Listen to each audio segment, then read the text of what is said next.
हैं atomic size, ionisation potential, electron affinity and electronegativity. पहले आसान भाषा में इनका मतलब देख लेते हैं, ठीक है। देखो एटॉमिक साइज तो नाम से ही हो रहा है, एटम का साइज है, एटॉमिक साइज सिंपल है। अब आयनाइजेशन पोटेंशियल क्या होता है? देखो ये एक एटम है, इससे इलेक्ट्रॉन निकालने में जितनी एनर्जी लगेगी वो होता है आयनाइजेशन पोटेंशियल। और इलेक्ट्रॉन एफिनिटी क्या होता है? देखो इलेक्ट्रॉन के लिए एफिनिटी मतलब इलेक्ट्रॉन के लिए प्यार, मतलब ये एक एटम है तो इसको अगर हम इलेक्ट्रॉन देंगे तो ये जितनी एनर्जी रिलीज करेगा वो है इलेक्ट्रॉन एफिनिटी। और इलेक्ट्रोनेगेटिविटी क्या होता है? एक तरह से अट्रैक्टिव पावर होती है, मतलब ये एक एटम है और यहां पे एक इलेक्ट्रॉन है तो ये इस इलेक्ट्रॉन को कितना खींच रहा है वो है इलेक्ट्रोनेगेटिविटी। अब देखो पीरियोडिक टेबल के अकॉर्डिंग इनका लगभग लगभग जो कॉमन रूल चलता है वो ये वाला चलता है कि एटॉमिक साइज जब हम ग्रुप में नीचे की तरफ आएंगे तो इंक्रीज हो रहा है, ठीक है। और क्या है, राइट से लेफ्ट की तरफ आएंगे तो इंक्रीज हो रहा है, ठीक है।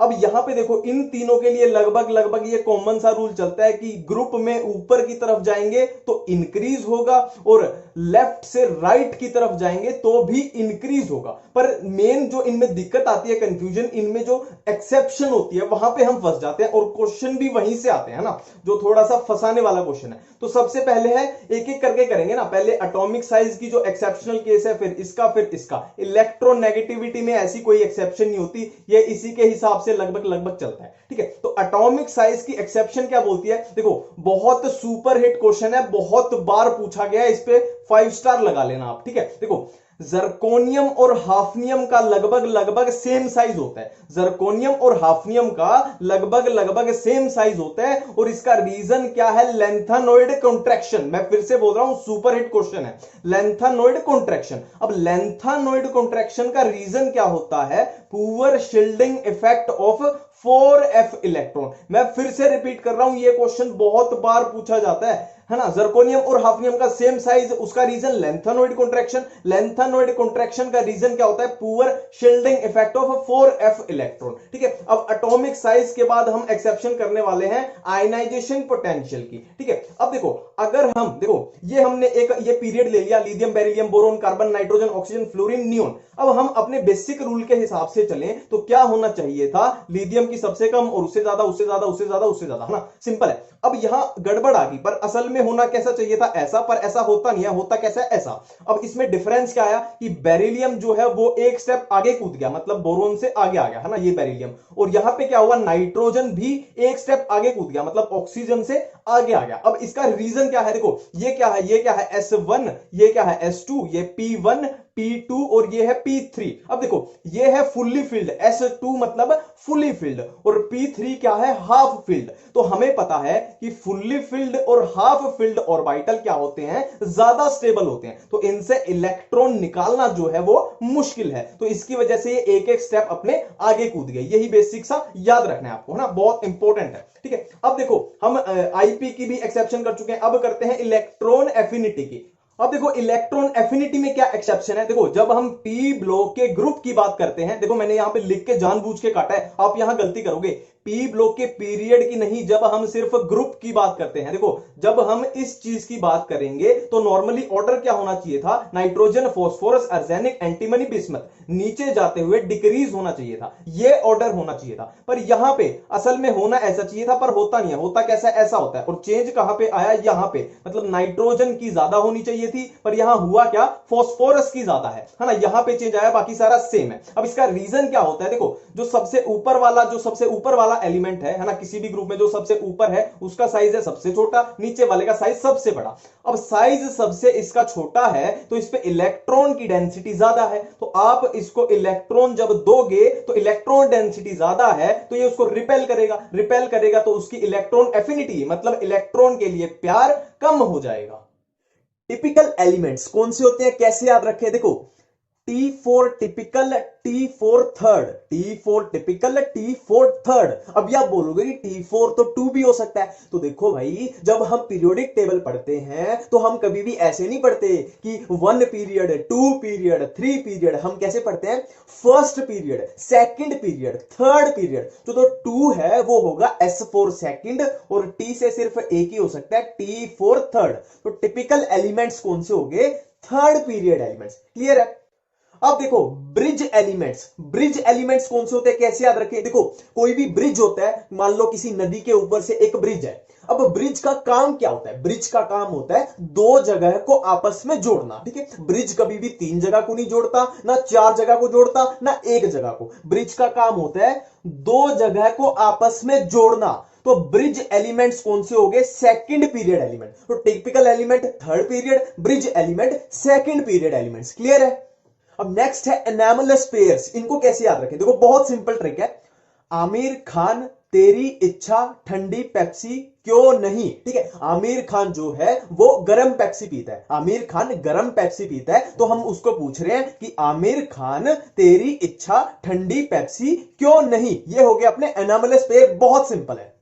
अब नेक्स्ट है मेटालॉइड्स। इसको कैसे याद रखें, देखो शिव जी की आरती, शिव जी भगवान की आरती किसी को भी याद नहीं है, ना मेरे को याद है ना आपको याद है, तो कहीं पे लिखी हुई है। मैं आपको एडवाइस दे रहा हूं कि सारे के सारे वहां से टेप लेते हैं मतलब चीटिंग कर लेते हैं, वहां से देख लेते हैं, ठीक है। तो क्या है, शिव जी की आरती, शिव जी की आरती सब ऐसे टेपो। सिंपल है किसी को भी याद नहीं है, वहां पे लिखी हुई है, तो मैं आपको बोल रहा हूं वहां से टेप लेते हैं। शिव जी की आरती सब ऐसे टेपो। अब ये हो गए मेटालॉइड्स। नेक्स्ट डायगोनल रिलेशनशिप क्या होती है और किसके बीच में होती है। देखो डायगोनल क्या होता है, हमने सिंपली 8वीं 9वीं 10वीं के मैथ में भी देखा होगा। डायगोनल क्या होता है, ये मान लो एक स्क्वायर है, डायगोनल क्या होगा, इधर से लेके इधर ये एक डायगोनल है, या इधर से लेके इधर ये भी एक डायगोनल है। अब डायगोनल रिलेशनशिप मतलब ये वाला जो एटम है या एलिमेंट है, ये वाला एलिमेंट है और ये वाला एलिमेंट है, इसके बीच में जो रिलेशनशिप है उसको हम बोल रहे हैं डायगोनल रिलेशनशिप, ठीक है। अब यहां से शुरू करते हैं। ये है सेकंड पीरियड, ये है थर्ड पीरियड, ये है फोर्थ पीरियड। अब फोर्थ पीरियड में क्या इंट्रोड्यूस हो गए, यहां पे डी ब्लॉक। सिंपल है, ठीक है। अब देखो डायगोनल लिथियम से शुरू करते हैं। लिथियम का डायगोनल कौन सा हो गया, मैग्नीशियम। सिंपल है। अब बेरिलियम का डायगोनल कौन सा होगा, एल्यूमिनियम। सिंपल है। बोरोन का डायगोनल कौन सा होगा, सिलिकॉन। सिंपल है। बस यही तीन याद रखने हैं, इससे ज्यादा याद नहीं रखने, इससे ज्यादा पूछे भी नहीं जाएंगे। लिथियम का डायगोनल, बेरिलियम का डायगोनल और बोरोन का डायगोनल, बस इतना याद रख लेना, ये आपका टॉपिक क्लियर है। अब नेक्स्ट देखो, बातें छोटी छोटी है पर कई बार यही छोटी बातें हमारा क्वेश्चन गलत करा देती है। मैं गारंटी दे रहा हूं अब भी बहुत सारे बच्चों को लग रहा होगा कि यार हाँ यार इसमें तो सच्ची में कंफ्यूजन होती है। देखो representative elements S plus P block वाले एलिमेंट्स को हम बोलेंगे representative, transition element D block वाले और inner transition element F block वाले। सिंपल है। अब नेक्स्ट है डोबेनियर ट्राइड रूल। देखो मैं फिर से बोल रहा हूं कि ये सारा एनसीईआरटी में दिया हुआ है, तो ओवर स्मार्ट मत बनना कि ये तो फालतू का करा रहा है, ये सब एनसीईआरटी में लिखा हुआ है, ठीक है, जाके चेक कर लेना। अब ये क्या बोलता है, देखो यहां पे लिखा हुआ है ट्रायड, ट्रायड मतलब तीन, तो हमने ग्रुप में तीन एलिमेंट ले लिए, जैसे फॉर एग्जांपल हम ले लेते हैं लिथियम, सोडियम और पोटेशियम, ठीक है। अब इनका एटॉमिक मास हमें पता है, लिथियम का कितना होता है 7, सोडियम का कितना होता है 23 और पोटेशियम का कितना होता है 39। सिंपल है, इतना क्लियर है। देखो अब इस भाई साहब ने क्या बोला कि अगर हम 7 मतलब ये फर्स्ट वाले का और लास्ट वाले के एटॉमिक मास को प्लस कर दें, मतलब 7 + 39 और उसको 2 से डिवाइड कर दें, तो आंसर कितना आएगा, बीच वाले का जितना एटॉमिक मास है। तो ये एक उसके हिसाब से तो ये मैजिकल इक्वेशन थी, और उस टाइम पे मैजिकल थी भी, कि हम ऊपर वाले का और नीचे वाले का तीन लेने हैं, ऊपर वाले का और नीचे वाले का प्लस करके 2 से डिवाइड कर दे, तो आंसर क्या आ रहा है, बीच वाले का एटॉमिक मास। तो ये था ये ट्रायड रूल। नेक्स्ट है न्यूलैंड ऑक्टेव रूल। फिर से बोल रहा हूं एनसीईआरटी में दिया हुआ है, ज्यादा शाणे मत बनना, करना ही करना है, ठीक है।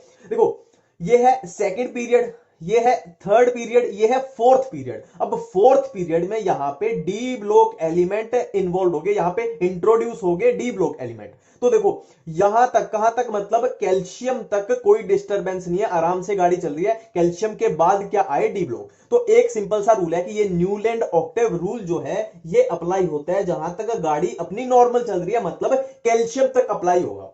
अब ये कहता क्या है, देखो यहां पे है ऑक्टेव, ओक्टा, ओक्टा का मतलब क्या होता है 8, 8, ठीक है।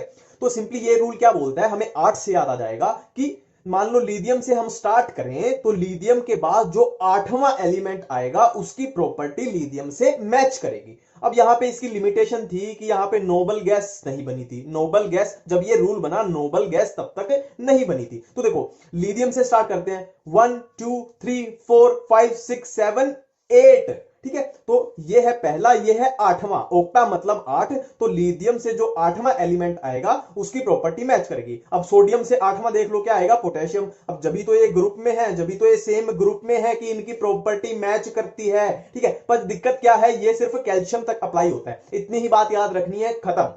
अब लास्ट है लूदर मेयर कर्व। देखो फिर से बोल रहा हूं, एनसीईआरटी में लिखी हुई है तो इसको इग्नोर नहीं करना। इसमें सिर्फ आपको एक ही बात याद रखनी है कि ये कर्व क्या थी, किसके बीच में थी, वेट और वॉल्यूम के बीच में, वेट और वॉल्यूम के बीच में। अब देखो सिंपल सी बात है कि हम चैप्टर ही एटम वाला पढ़ रहे हैं, तो एटॉमिक वेट और एटॉमिक वॉल्यूम के बीच में ही होगी, सिंपल सी बात है। ऐसा थोड़ी होगा कि 2 किलो चीनी और 2 किलो चावल के बीच में थी। एटम वाला चैप्टर है तो एटॉमिक वेट और एटॉमिक वॉल्यूम के बीच में थी लूदर मेयर कर्व, ये बात याद रखेंगे। वीडियो में हम कवर करने वाले हैं बॉन्ड पैरामीटर्स। कौन से, bond length, bond energy, bond order and bond angle. ठीक है, बिल्कुल सिंपल तरीके से चलेंगे, साधारण भाषा में बात करेंगे। ठीक है, स्टार्ट करते हैं। देखो सबसे पहले हम करते हैं बॉन्ड लेंथ। बॉन्ड लेंथ कौन से फैक्टर पे डिपेंड करती है, डिफरेंस इन इलेक्ट्रोनेगेटिविटी। नेक्स्ट कौन सा, बॉन्ड ऑर्डर, या दूसरी भाषा में उसको बोलो नंबर ऑफ बॉन्ड। तीसरा कौन सा, परसेंटेज एस कैरेक्टर। फोर्थ कौन सा, रेजोनेंस। अब इन पे एक एक करके बात करते हैं। देखो सबसे पहले है bond length is inversely proportional to delta E N. ठीक है, जितना इलेक्ट्रोनेगेटिविटी में डिफरेंस ज्यादा होगा बॉन्ड लेंथ उतनी कम होगी। अब यहां पे इसके एग्जांपल देख लेते हैं। देखो हाइड्रोजन सब में कॉमन है, फ्लोरीन की इलेक्ट्रोनेगेटिविटी सबसे ज्यादा, आयोडीन की इलेक्ट्रोनेगेटिविटी सबसे कम। मतलब H और F में जो डेल्टा ई एन होगा वो होगा सबसे ज्यादा, तो बॉन्ड लेंथ हो जाएगी सबसे कम। और यहां पे हाइड्रोजन और आयोडीन में डेल्टा ई एन सबसे कम, तो बॉन्ड लेंथ हो जाएगी सबसे ज्यादा। सिंपल है। अब नेक्स्ट देखो, bond length is inversely proportional to bond order, या मैं बोल सकता हूं कि bond length is inversely proportional to number of bonds. Bond order क्या होता है, नंबर ऑफ बॉन्ड्स ही होते हैं। अब यहां पे देख लो, ये कार्बन कार्बन के सिंगल बॉन्ड, ये डबल बॉन्ड, ये ट्रिपल बॉन्ड। ठीक है, तो ये है, देखो ये तो सिंपल सी जीके की बात है। देखो सिंगल बॉन्ड है तो उसकी लेंथ ज्यादा होगी, डबल की थोड़ी और कम हो जाएगी, और ट्रिपल की सबसे कम हो जाएगी। ठीक है, बॉन्ड ऑर्डर यहाँ पे 3 है, यहाँ पे 2 है, यहाँ पे 1 है, तो बॉन्ड ऑर्डर जहां पे जितना ज्यादा, बॉन्ड लेंथ वहां पे उतनी कम। सिंपल है। नेक्स्ट देखो, bond length is inversely proportional to percentage s character. अभी देखो हाइब्रिडाइजेशन है, sp3 sp2 sp, यहां पे परसेंटेज एस कैरेक्टर कितना है 50%, यहां पे कितना हो जाएगा 33, यहां पे कितना हो जाएगा 25। तो परसेंटेज एस कैरेक्टर यहां पे सबसे ज्यादा, तो बॉन्ड लेंथ सबसे कम। sp3 में परसेंटेज एस कैरेक्टर सबसे कम, तो बॉन्ड लेंथ सबसे ज्यादा, इनवर्सली प्रोपोर्शनल है, बिल्कुल सिंपल सी बात है। नेक्स्ट है रेजोनेंस। रेजोनेंस कैसे बॉन्ड लेंथ को इफेक्ट करती है। देखो मान लो ये है एक सिंगल बॉन्ड, ये है डबल बॉन्ड। ठीक है, इसकी मान लो बॉन्ड लेंथ है 100, इसकी बॉन्ड लेंथ है 100, तो डबल की सिंगल से थोड़ी कम होगी, मान लो इसकी है 80। अब यहां पे देखो बेंजीन में यहां पे रेजोनेंस हो रही है ना, रेजोनेंस हो रही है, तो इसकी अगर हम इनकी किसी भी, मान लो ये कार्बन ये कार्बन ये कार्बन, इनके बीच की बॉन्ड लेंथ आपसे पूछ ली जाए तो ना तो सिंगल की होगी ना डबल की होगी, क्योंकि यहां पे इलेक्ट्रॉन की मूवमेंट हो रही है। ना तो कोई भी बॉन्ड पूरी तरीके से सिंगल है ना डबल है, क्योंकि इलेक्ट्रॉन की वो मूवमेंट हो रही है। तो इसकी रेजोनेंस में क्या होगा, किसी भी कार्बन कार्बन कार्बन के बीच की बॉन्ड लेंथ क्या होगी, ना तो पूरी तरीके से ये ना पूरे तरीके से ये, मतलब 80 से 100 के बीच में होगी, है ना।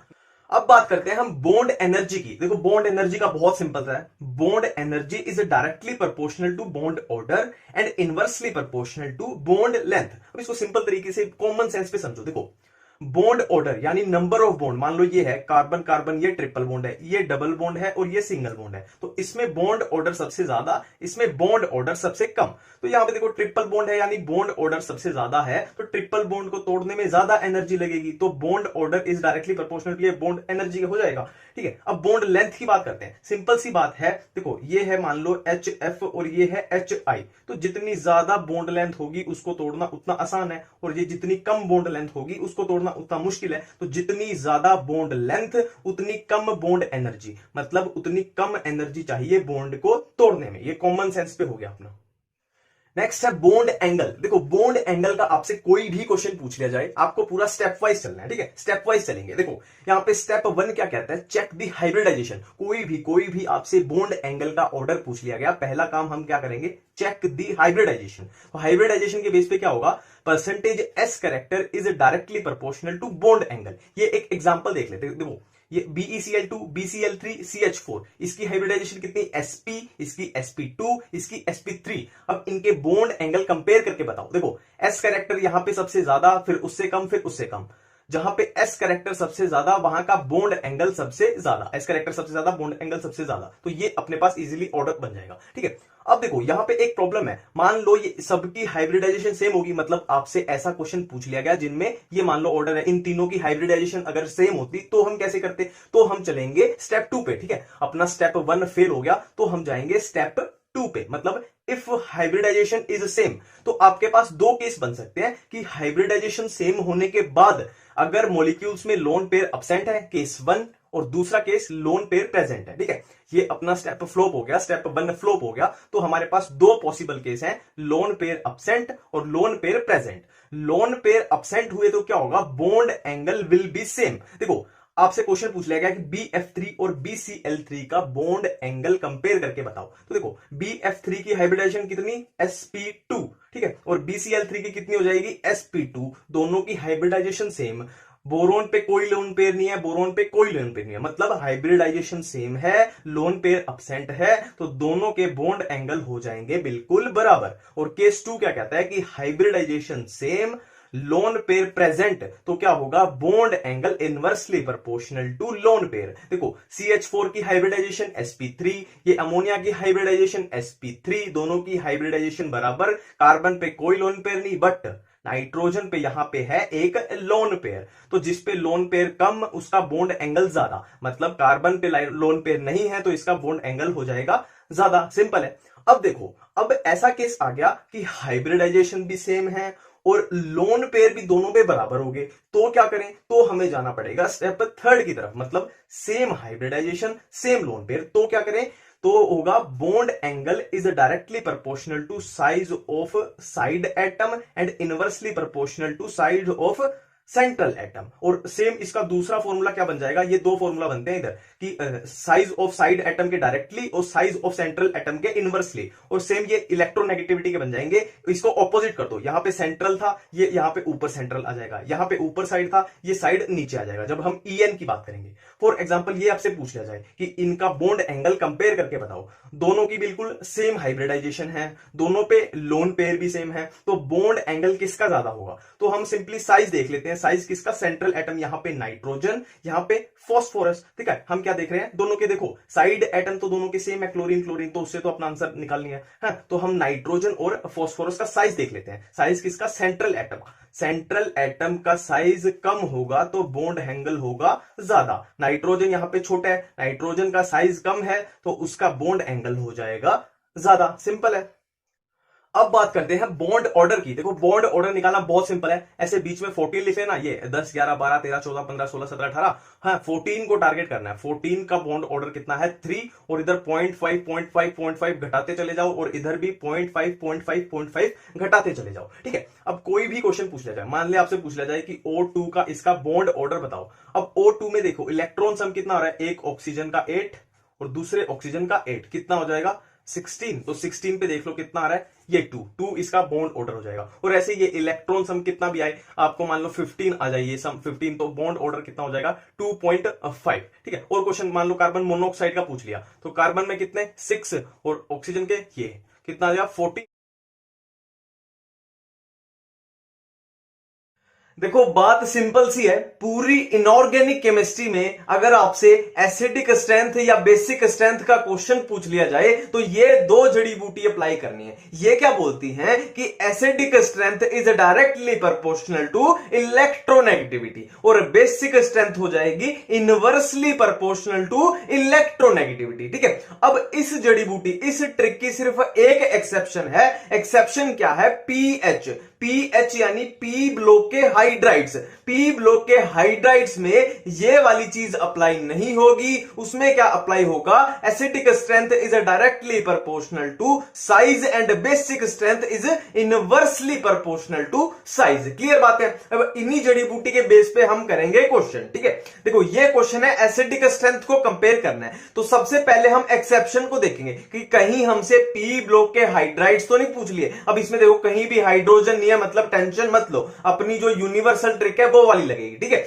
ये क्या बोलती है कि acidic strength is directly proportional to electronegativity, ठीक है। अब देखो इनमें सब में ऑक्सीजन ऑक्सीजन ऑक्सीजन सेम है ना, इसकी तो हमने देखनी नहीं है, देखनी किसकी है, नाइट्रोजन फॉस्फोरस अर्जेनिक। अब नाइट्रोजन फैमिली के ही मेंबर हैं, तो नाइट्रोजन की जो इलेक्ट्रोनेगेटिविटी मैक्सिमम होगी और इसकी अर्जेनिक की होगी मिनिमम, तो इलेक्ट्रोनेगेटिविटी ज्यादा तो एसिडिक स्ट्रेंथ भी ज्यादा। क्लियर है। अब एक नेक्स्ट क्वेश्चन है, इसमें एसिडिक स्ट्रेंथ को कंपेयर करना है, फिर से वही पहले चेक करो कि एक्सेप्शन तो नहीं पूछ ली, तो ये भी क्या है, ऑक्साइड्स है ना, हाइड्राइड नहीं है, ठीक है। अब देखो ये बोरोन फैमिली है, बोरोन एल्यूमिनियम गैलियम, ठीक है। अब देखो इसमें क्या है, बोरोन की इलेक्ट्रोनेगेटिविटी मैक्सिमम और इसकी मिनिमम, तो इसकी एसिडिक स्ट्रेंथ भी हो जाएगी मैक्सिमम। क्लियर बात है। अब देखो नेक्स्ट क्वेश्चन करते हैं, इसमें बताओ एसिडिक स्ट्रेंथ को कंपेयर करके, तो सबसे पहले चेक करना है कि हमसे एक्सेप्शन तो नहीं पूछ ली गई, तो ये भी नाइट्रोजन के ऑक्साइड्स हैं, ठीक है। क्लियर बात है, मतलब ये नहीं अपनी यूनिवर्सल वाली ट्रिक लगेगी। तो देखो ये तो ऑक्सीजन कॉमन है और इसमें तो नाइट्रोजन भी कॉमन है। अब क्या करें, अब हम फंस गए कि इलेक्ट्रोनेगेटिविटी कैसे चेक करें, तो अब सिंपली हम क्या करेंगे, नाइट्रोजन की ऑक्सीडेशन स्टेट निकालेंगे, इसमें +1 और इसमें +2 और इसमें कितनी +3, तो इस नाइट्रोजन पे है सबसे ज्यादा पॉजिटिव चार्ज, मतलब इसकी इलेक्ट्रोनेगेटिविटी हो गई मैक्सिमम, है ना। सबसे ज्यादा पॉजिटिव चार्ज मतलब इलेक्ट्रॉन को सबसे ज्यादा अट्रैक्ट करेगा, इसकी मैक्सिमम इलेक्ट्रोनेगेटिविटी, इसकी मिनिमम, तो acidic strength is directly proportional to electronegativity. तो ये अपने पास ऑर्डर बन गया, ठीक है। अब नेक्स्ट क्वेश्चन है, देखो इसमें एसिडिक स्ट्रेंथ कंपेयर करके बताओ। अब सबसे पहले चेक करना है कि पी ब्लॉक के हाइड्राइड्स तो नहीं पूछ लिए अपने से, तो ध्यान से देखो ये है पी ब्लॉक के हाइड्राइड्स, क्या है, हाइड्रोजन हाइड्रोजन हाइड्रोजन, और ये है बाकी के क्या है, पी ब्लॉक के एलिमेंट्स। क्लियर है। अब इसमें ये वाली ट्रिक नहीं लगेगी, इसमें लगेगी ये acidic strength is directly proportional to size. अब हाइड्रोजन सब में सेम है तो उसके साइज का कोई लेना देना नहीं है, तो बचे क्या, इनके साइज। अब देखो ऑक्सीजन फैमिली में ऑक्सीजन सबसे छोटा और ये हो जाएगा सबसे बड़ा, है ना। डाउन दी ग्रुप क्या होता है, साइज इंक्रीज होता है, तो ये अपने पास ऑर्डर बन जाएगा, ये अपने पास ऑर्डर बन जाएगा ना, ये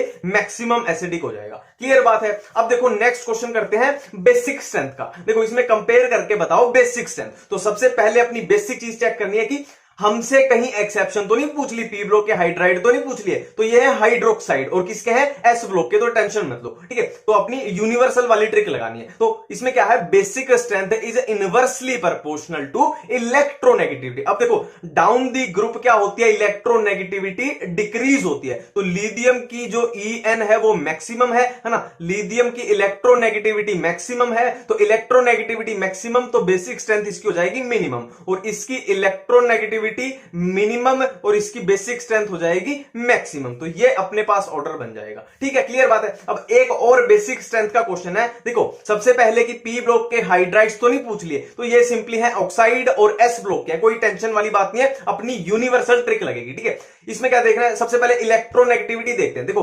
बेरिलियम है, बेरिलियम फिर डाउन द ग्रुप क्या है, डिक्रीज होगी, मतलब बेरिलियम की इलेक्ट्रोनेगेटिविटी मैक्सिमम और बेसिक स्ट्रेंथ मिनिमम, इसकी क्या है, इसकी इलेक्ट्रोनेगेटिविटी मिनिमम और बेसिक स्ट्रेंथ मैक्सिमम, इनवर्सली है ना, तो ये अपने पास ऑर्डर बन जाएगा। क्लियर बात है। अब एसिडिक एंड बेसिक स्ट्रेंथ के बाद हम करने वाले हैं पोलराइजेशन या फजान्स रूल, ठीक है। इसमें भी आपको दो ही जड़ी बूटी याद रखनी है। पहली जड़ी बूटी क्या बोलती है कि polarisation is directly proportional to covalent character and inversely proportional to ionic character, ठीक है। अब आपसे क्वेश्चन कैसे पूछा जाएगा, आपको पूछ लेंगे कि कोवेलेंट कैरेक्टर का ऑर्डर बताओ या आयनिक कैरेक्टर का ऑर्डर बताओ, ठीक है। अब आपको सिंपली पता है covalent character is directly proportional to polarisation. अब पोलराइजेशन कैसे चेक करेंगे, देखो इसमें दो स्टेप हैं। पहले हम पहला स्टेप लगाएंगे और पहला स्टेप अगर हमारा फेल हो जाता है तब हम दूसरे पे जाएंगे। पहले से आंसर आ गया तो बहुत अच्छी बात है, ठीक है। देखो polarisation is directly proportional to charge, ठीक है। जितना ज्यादा चार्ज होगा उतनी ज्यादा पोलराइजेशन। तो अब ये चार्ज पॉजिटिव है नेगेटिव है कोई फर्क नहीं पड़ता। अब देखो अगर ये स्टेप से आंसर आ गया तो बहुत अच्छी बात है, नहीं आया तो हम अगले स्टेप पे जाएंगे कि polarisation is directly proportional to size of anion and inversely proportional to size of cation. और इसकी सिंपल सी ट्रिक है, आप कटायन अनायन में पक्का कंफ्यूज हो जाओगे। देखो पैनासोनिक का P फॉर पोलराइजेशन, पैनासोनिक का AC, पैनासोनिक का AC। अब देखो ये आपसे क्वेश्चन पूछ लिया कि इसमें कोवेलेंट कैरेक्टर का ऑर्डर लगा के बताओ, ठीक है। अब हमें सिंपली पता है कि covalent character is directly proportional to polarisation, और पोलराइजेशन का पहला स्टेप क्या बोलता है, polarisation is directly proportional to charge, ठीक है। अब सिंपली चार्ज देख लेते हैं। देखो क्लोरीन क्लोरीन क्लोरीन सब में कॉमन है, सब में -1 होगा क्लोरीन पे, तो ये तो कॉमन आ गया, चार सब में बराबर है। और इधर सोडियम पे +1, Mg पे +2 और एल्यूमिनियम पे +3, तो जिसमें जितना ज्यादा चार्ज उतनी ज्यादा पोलराइजेशन, तो इसकी क्या होगी, पोलराइजेशन सबसे ज्यादा तो कोवेलेंट कैरेक्टर भी सबसे ज्यादा, ठीक है। अब सेम एग्जांपल से अगर आप पूछ ले कि आयनिक कैरेक्टर का ऑर्डर बताओ, तो आयनिक क्या है, इनवर्सली है, तो इसके लिए बिल्कुल ऑपोजिट ऑर्डर हो जाएगा, है ना, सेम ही बात है, ठीक है। अब एक नेक्स्ट क्वेश्चन देखो, इसमें कोवेलेंट कैरेक्टर बताओ, तो covalent character is directly proportional to polarisation, और polarisation is directly proportional to पहला स्टेप क्या बोलता है, चार्ज, ठीक है। देखो क्लोरीन सब में -1 और बेरिलियम +2, Mg भी +2 और कैल्शियम भी +2। अब चार्ज तो क्या हो गया अपना, इक्वल हो गया, मतलब इस वाले से आंसर नहीं आ रहा। अब हमें जाना पड़ेगा नेक्स्ट स्टेप पे। अब देखो क्लोरीन क्लोरीन क्लोरीन सब में कॉमन है, तो इसका तो साइज हम कंपेयर कर ही नहीं सकते, तो किसका करेंगे हम, कटायन का करेंगे। अब कटायन का देख लो, देखो बेरिलियम सबसे छोटा है और कैल्शियम इसमें सबसे बड़ा है, तो जितना छोटा कटायन होगा पोलराइजेशन उतनी ज्यादा होगी, और पोलराइजेशन जितनी ज्यादा कोवेलेंट कैरेक्टर उतना ज्यादा, और आयनिक उतना कम, ठीक है। ये आयनिक के लिए आ गया, ठीक है, ये पोलराइजेशन कोवेलेंट का ऑर्डर आ गया, और आयनिक के लिए बिल्कुल उल्टा हो जाएगा। एक और क्वेश्चन करके देख लेते हैं, कोवेलेंट कैरेक्टर का ऑर्डर लगाना है, ठीक है। Covalent character is directly proportional to polarisation and polarisation is directly proportional to charge. Charge देख दो, फ्लोरीन पे -1, क्लोरीन पे -1, ब्रोमीन पे -1, कैल्शियम पे +2, ठीक है। मतलब अपना पहला स्टेप हो गया फ्लोप। अब हम चलेंगे नेक्स्ट वाले पे, इसमें क्या है, अब देखो कैल्शियम क्या है, कटायन, कैल्शियम सब में बराबर है, तो कटायन वाले से तो अपना आंसर आएगा नहीं, तो बचा क्या, अनायन, ठीक है। अनायन जितना बड़ा होगा उतनी पोलराइजेशन ज्यादा। अब देखो फ्लोरीन क्लोरीन ब्रोमीन, ब्रोमीन है सबसे बड़ा, तो ब्रोमीन की पोलराइजेशन सबसे ज्यादा, ब्रोमीन का कोवेलेंट कैरेक्टर सबसे ज्यादा, ठीक है। क्लियर है ना ये, बिल्कुल। अब आयनिक कैरेक्टर का क्वेश्चन पूछ ले तो बिल्कुल इसके ऑपोजिट हो जाएगा, ये आयनिक का ऑर्डर आ जाएगा। क्लियर है ये बातें। देखो डायपोल मूवमेंट वर्ड जहां भी दिख जाए तो डायपोल मूवमेंट के साथ ही हमारे माइंड में दूसरा वर्ड आना चाहिए, इलेक्ट्रोनेगेटिविटी। जहां भी डायपोल मूवमेंट है वहां पे हमें खेलना है इलेक्ट्रोनेगेटिविटी से, ठीक है। तो सिंपल सिंपल से डायरेक्ट क्वेश्चन ही करेंगे, आपको सारा कंसेप्ट ऑटोमेटिक क्लियर हो जाएगा। पहले हम देखते हैं कि कौन से मॉलिक्यूल्स पोलर हैं, कौन से नॉन पोलर हैं, वो कैसे देखें, और दूसरी पार्ट में हम करेंगे थोड़ा कंपैरिजन वाले क्वेश्चन की, कंपेयर कैसे करें कि किसकी डायपोल मूवमेंट ज्यादा है, किसकी कम है। तो स्टार्ट करते हैं। अब सिंपली मॉलिक्यूल्स में क्या चलता है कि जो टर्मिनल एटम होते हैं ना, जैसे इसमें ऑक्सीजन है, फ्लोरीन है, क्लोरीन है, टर्मिनल एटम्स की नॉर्मली क्या होता है, कंपाउंड मॉलिक्यूल बनते ही इस तरीके से हैं कि टर्मिनल एटम्स की इलेक्ट्रोनेगेटिविटी ज्यादा होती है, और जो सेंट्रल एटम है जैसे कार्बन है, इसमें बोरोन है, इसमें बेरिलियम है, इनकी सेंट्रल एटम्स की इलेक्ट्रोनेगेटिविटी कम होती है। अब देखो क्वेश्चन स्टार्ट करते हैं। सबसे पहला देखो, इसमें बताओ कि ये पोलर है या नॉन पोलर है, तो ऑक्सीजन की इलेक्ट्रोनेगेटिविटी ज्यादा, तो ये वाला ऑक्सीजन इधर इलेक्ट्रॉन खींच रहा है, ये वाला इधर खींच रहा है। अब नेट फोर्स हो गया जीरो, अब नेट फोर्स हो गया जीरो, मतलब इस मॉलिक्यूल में पोलैरिटी नहीं है, तो ये क्या हो जाएगा, नॉन पोलर। अब सेकंड क्वेश्चन देखो, ये फ्लोरीन इधर खींचेगा, ये फ्लोरीन इधर को खींचेगा, और ये इधर को खींचेगा। अब इन दोनों का नेट फोर्स क्या आएगा, इस वाले का नेट फोर्स आएगा इधर, जो कैंसिल हो जाएगा इस वाले से, तो ये मॉलिक्यूल भी हो गया नॉन पोलर। सिंपल है। अब नेक्स्ट देखो, क्लोरीन इधर खींचेगा, ये वाला इधर खींचेगा, नेट फोर्स हो गया जीरो, तो ये वाला मॉलिक्यूल भी नॉन पोलर। अब इसमें देखो देखो ये वाले क्लोरीन क्या है, एक है पेज से ऊपर, एक है पेज के नीचे, और ये वाले हैं एक प्लेन में, ठीक है। ये इधर खींच रहा है, ये इधर खींच रहा है, ये इधर खींच रहा है। अब इन दोनों का नेट फोर्स कहां जाएगा, इसका और इसका नेट फोर्स आएगा इधर, तो इसने इसको कैंसिल कर दिया, तो ये तो हो गया कैंसिल। अब ये वाला क्लोरीन ऊपर को खींचेगा, ये वाला नीचे को खींचेगा, तो इसने इसको कैंसिल हो गया, ये भी हो गया जीरो, मतलब ये पूरा मॉलिक्यूल नॉन पोलर। अब इसमें देखो देखो लोन पेयर जहां भी आ जाए ना, सिंपली याद रखना है, लोन पेयर अपनी तरफ खींचता है, लोन पेयर जहां भी आ जाए लोन पेयर अपनी तरफ खींचता है, तो इन दोनों का नेट फोर्स कहां जाएगा, ये वाला। अब फ्लोरीन इधर, फ्लोरीन इधर, और इसका नेट फोर्स ये वाला। अब देखो ये आपके दिमाग में क्या आ रहा है कि कैंसिल कर देते हैं, पर यहां पे देखो ये जो नेट फोर्स है ये है लोन पेयर की वजह से, और ये नेट फोर्स है ये है फ्लोरीन की वजह से। तो दोनों फोर्स अलग अलग है, तो ये मॉलिक्यूल होगा पोलर। ठीक है, हो सकता है ये ज्यादा हो सकता है ये ज्यादा हो, मतलब फोर्स की वैल्यू अलग अलग है, सिंपल है। अब देखो ये वाला, देखो ये ऑक्सीजन इधर को खींच रहा है, ये वाला इधर को, ये वाला इधर को, इन दोनों का नेट फोर्स ये नीचे को, ये इसको कैंसिल कर देगा, मतलब ये हुआ नॉन पोलर। अब देखो लोन पेयर हमने क्या बोला था, लोन पेयर हमेशा अपनी तरफ खींचता है, ये लोन पेयर ऊपर को, ये ऑक्सीजन इधर, ये ऑक्सीजन इधर, तो दोनों ऑक्सीजन का नेट फोर्स आ जाएगा यहां बीच में। अब लोन पेयर ये है, ये एरो है लोन पेयर की वजह से, और ये वाला एरो है ऑक्सीजन की वजह से, मतलब ये फोर्स अलग है, ये फोर्स अलग है, कौन ज्यादा है हमें नहीं पता, बस हमें ये पता है ये मॉलिक्यूल होगा पोलर, क्योंकि फोर्स बैलेंस नहीं हो रहे, नेट फोर्स जीरो नहीं हो रहा। अब इसमें देखो ये वाला फ्लोरीन इसको कैंसिल कर देगा, ये वाला फ्लोरीन इसको कैंसिल कर देगा, ये वाला फ्लोरीन इसको कैंसिल कर देगा, तो मॉलिक्यूल क्या हो गया, नॉन पोलर। अब इसमें देखो ये वाले फ्लोरीन ने इसको कैंसिल कर दिया, ये वाला फ्लोरीन इधर को फोर्स लगा रहा है, ये क्लोरीन इधर लगाएगा, ये क्लोरीन इधर लगाएगा। अब ये क्लोरीन का, ये दोनों क्लोरीन की वजह से ये नेट फोर्स आया क्लोरीन का, और ये नेट फोर्स आया इस फ्लोरीन की वजह से। अब ये है क्लोरीन की वजह से, ये है फ्लोरीन की वजह से, मतलब ये वाला मॉलिक्यूल हुआ पोलर, क्योंकि दोनों फोर्स की वैल्यू अलग अलग है, सिंपल। अब हम कुछ क्वेश्चंस कंपैरिजन के करके देख लेते हैं कि कंपेयर करके बताओ किसका डायपोल मूवमेंट ज्यादा है किसका कम है। गेम वही है, इलेक्ट्रोनेगेटिविटी, और कुछ नहीं, दूसरी चीज ही नहीं है, सिर्फ इलेक्ट्रोनेगेटिविटी। अब फर्स्ट में देखो, देखो ये लोन पेयर है, लोन पेयर अपनी तरफ खींचता है हमें पता है, हाइड्रोजन की तो इलेक्ट्रोनेगेटिविटी कम है, इसके तो उल्टा ऑक्सीजन ही इलेक्ट्रॉन खींच लेगा, तो इसका ये पूरे मॉलिक्यूल का नेट फोर्स कहां जा रहा है, ऊपर की तरफ। इसमें देखो लोन पेयर अपनी तरफ खींचेगा, सिंपल है, फ्लोरीन की इलेक्ट्रोनेगेटिविटी ज्यादा, तो ये अपनी तरफ, मतलब इनका नेट फोर्स यहां पे, फ्लोरीन का यहां पे, तो यहां पे हो रही है फोर्स कैंसिलेशन, और ये है नेट ऊपर, तो इसका डाइपोल मूवमेंट हो जाएगा ज्यादा। ठीक है, अब सेकंड क्वेश्चन देखो, सिंपली इलेक्ट्रोनेगेटिविटी को देखना है, फ्लोरीन की इलेक्ट्रोनेगेटिविटी मैक्सिमम, आयोडीन की मिनिमम, तो फ्लोरीन वाला हो जाएगा, मतलब फ्लोरीन जो है हाइड्रोजन के मैक्सिमम इलेक्ट्रॉन पुल कर लेगा, तो HF की डाइपोल मूवमेंट हो जाएगी ज्यादा, इसकी मिनिमम, ऑर्डर बन जाएगा ये, खत्म। अब देखो लास्ट क्वेश्चन, देखो बेंजीन वालों में क्या करना है, ये इस टाइप के क्वेश्चन आ जाना है, इनमें क्या करना है, सिंपली वेक्टर का यूज करना है, और वो कैसे करना है, देखो ये क्लोरीन इधर को खींचेगा, ये इधर को, ये इधर को, ये इधर, इधर इधर इधर इधर इधर। अब सिंपली यहां पे लगाना है वेक्टर।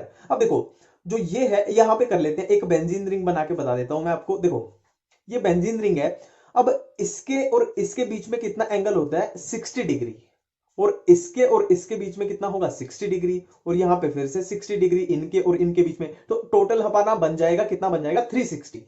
अब इसके और इसके बीच में कितना एंगल हो जाएगा, टोटल 120 डिग्री। अब हमने वेक्टर में पढ़ा है, मान लो इसकी वैल्यू है a और इसकी भी वैल्यू है a, और इन दोनों के बीच में 120 का एंगल है, तो इनका रिजल्टेंट आएगा a।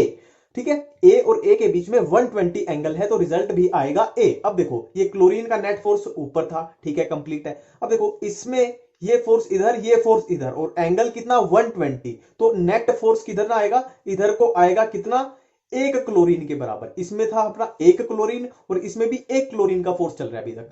अब देखो इस क्लोरीन ने इस क्लोरीन को कैंसिल कर दिया, और ये के बीच में एंगल कितना है, 120, तो नेट फोर्स इधर आएगा कितना, एक क्लोरीन के बराबर। एक क्लोरीन, एक क्लोरीन, एक क्लोरीन, मतलब ये तीनों में तो हो गया बराबर, ये तीनों में बराबर हो गया, क्योंकि नेट फोर्स इक्वल है। अब इसमें देखो इनमें एंगल है 60 डिग्री का, मतलब यहां पे फोर्स आएगा कितना, एक क्लोरीन से ज्यादा। 60 डिग्री का मतलब फोर्स कितना आएगा, एक क्लोरीन से ज्यादा, तो इसमें हो जाएगा dipole movement maximum. Back bonding, तो अब ये मेरी रिस्पॉन्सिबिलिटी बनती है कि इस वीडियो के बाद आपको बैक बॉन्डिंग वर्ड यूट्यूब पे दोबारा सर्च ना करना पड़े, इसी वीडियो में पूरा कंप्लीट करके जाएंगे। ठीक है, देखो बहुत सिंपल है। देखो आप मान लो नया फ्रिज लाते हो, नया टीवी लाते हो, या नई वॉशिंग मशीन लाते हो, तो आपके घर में जगह होगी, या इतना सारा सामान को रखने की जगह होगी, तभी तो आप लाओगे। ठीक है, ये बात, इतनी सी बात आपको समझ आती है, तो आपका बैक बॉन्डिंग खत्म। देखो बहुत सिंपल है, मान लो एक एटम है A और दूसरा एटम है B, सिंपल है। अब ए एटम के पास है एक लोन पेयर, तो ए एटम ने बी को बोला कि भाई मेरे पास लोन पेयर है, तेरे को चाहिए क्या, है मेरे पास लोन पेयर है, तेरे को चाहिए क्या। अब देखो बी के पास अगर खाली जगह होगी तो वो बोलेगा हाँ भाई आने दे, मेरा तो फायदा ही है, और इसके पास खाली जगह इसको रखने की होगी नहीं, तो ये कैसे इसको रिसीव करेगा? ठीक है, तो इसके पास अगर वेकेंट ऑर्बिटल है तो ये इसको बोलेगा हाँ भाई आने दे, मेरे को तो फायदा हो रहा है, और इसी फायदे को हम मिला जुला के बोल रहे हैं क्या? Back bonding. पर यहां पे एक कंडीशन है 5 स्टार लगा लेना कि ए या बी इन दोनों में से एक एटम को सेकंड पीरियड का होना चाहिए।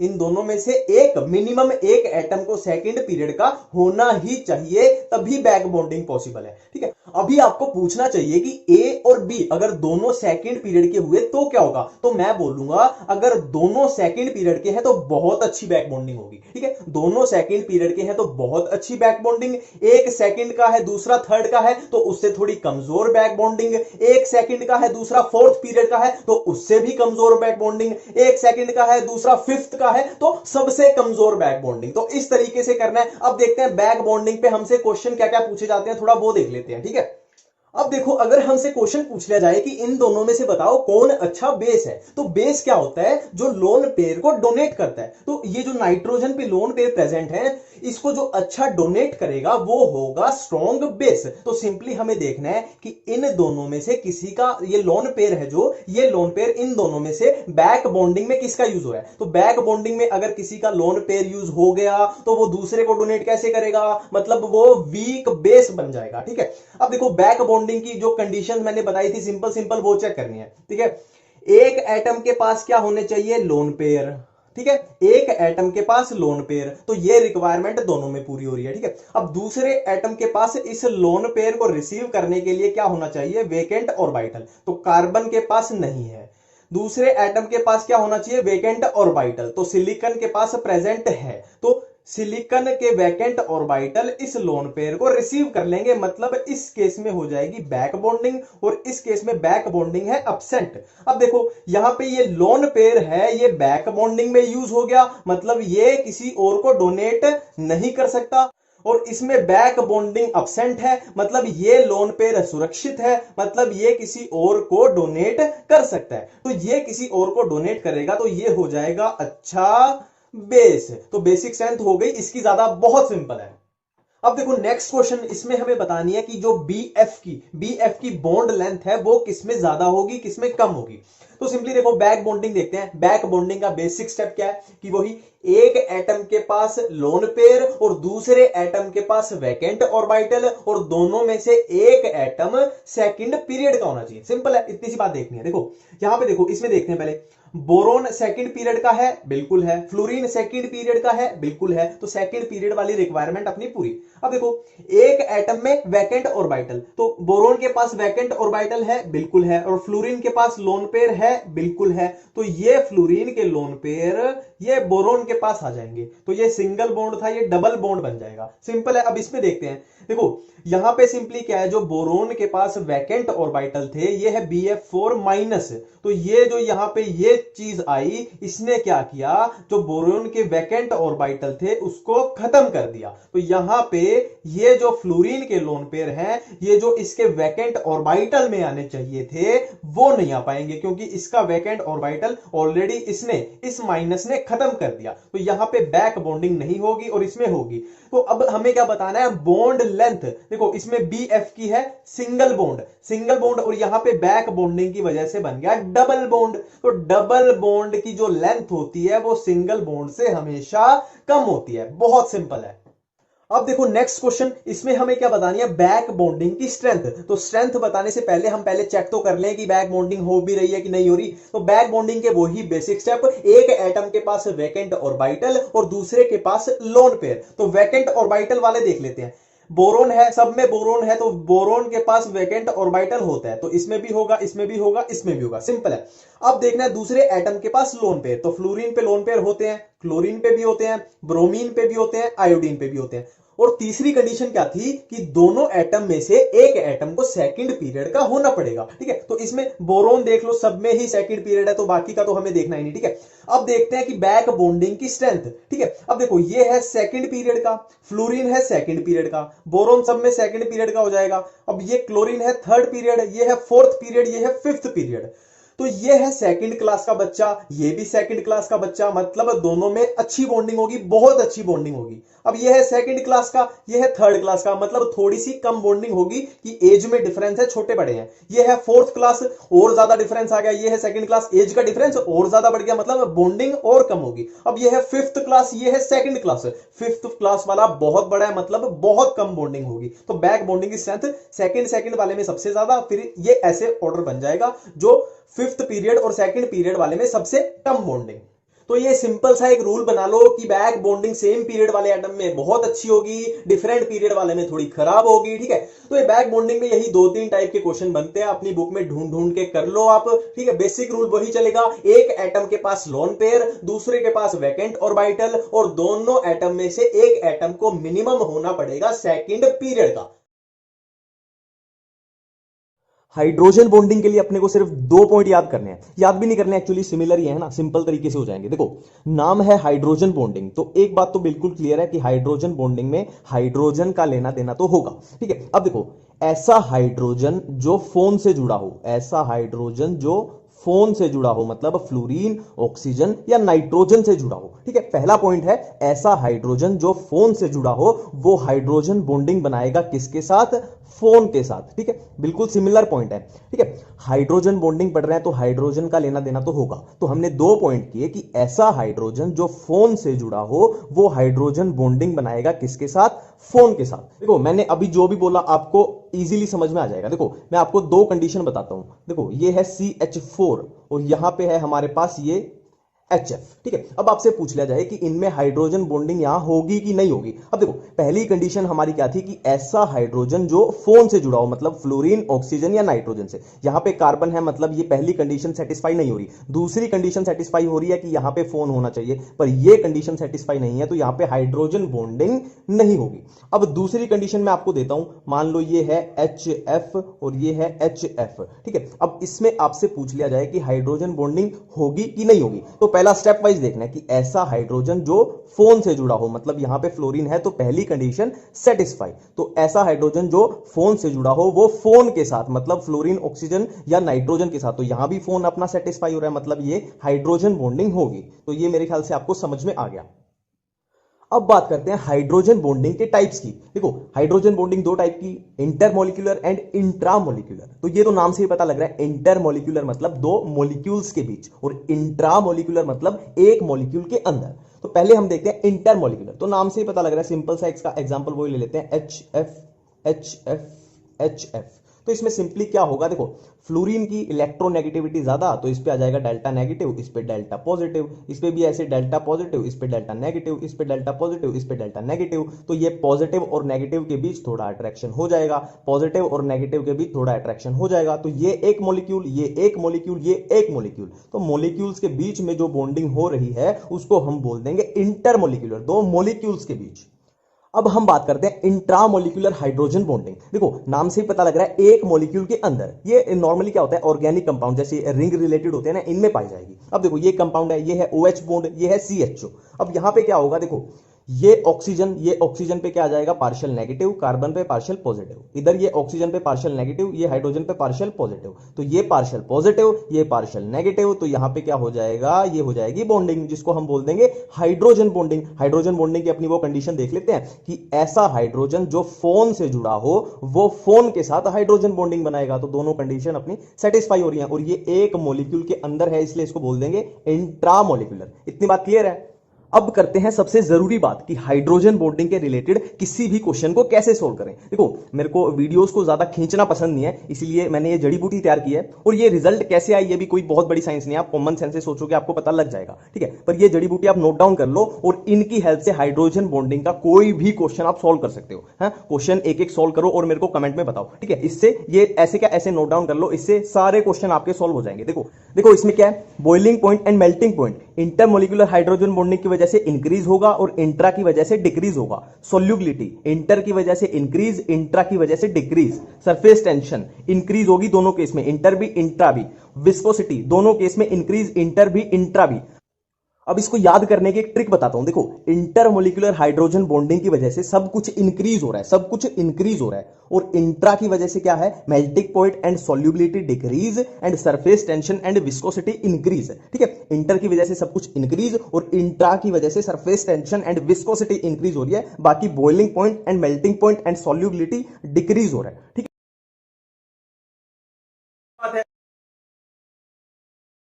वाले हैं सिंपल सी ट्रिक जिसकी हेल्प से हम किसी भी मॉलिक्यूल को सिंपली देख के बता सकते हैं कि वो पैरामैग्नेटिक होगा या डायमैग्नेटिक होगा। ठीक है, तो देखो, आपसे किसी भी मॉलिक्यूल के बारे में पूछ लिया जाए तो सिंपली आपको एक चीज देखनी है, इलेक्ट्रॉन सम। उस मॉलिक्यूल का इलेक्ट्रॉन सम, अगर उस मॉलिक्यूल का इलेक्ट्रॉन सम इवन आता है तो वो मॉलिक्यूल होगा डायमैग्नेटिक, और अगर इलेक्ट्रॉन सम ओड आता है तो वो मॉलिक्यूल होगा पैरामैग्नेटिक। ठीक है, पर इस मेथड की छोटी सी एक्सेप्शन है, वो है दशहरा और 16 सोमवार। इसको ऐसे ही याद रखना है, नहीं तो आप भूल जाओगे। ठीक है, दशहरा और 16 सोमवार, दशहरा से आया 10 और 16 सोमवार से 16, 10 एंड 16। देखो, 10 एंड 16 वैसे तो इवन नंबर है तो होने तो चाहिए डायमैग्नेटिक, पर ये होते हैं पैरामैग्नेटिक, इसीलिए एक्सेप्शन है। ठीक है, अब अपने मेथड का यूज करके कुछ एग्जांपल्स देख लेते हैं। देखो, फर्स्ट है H2।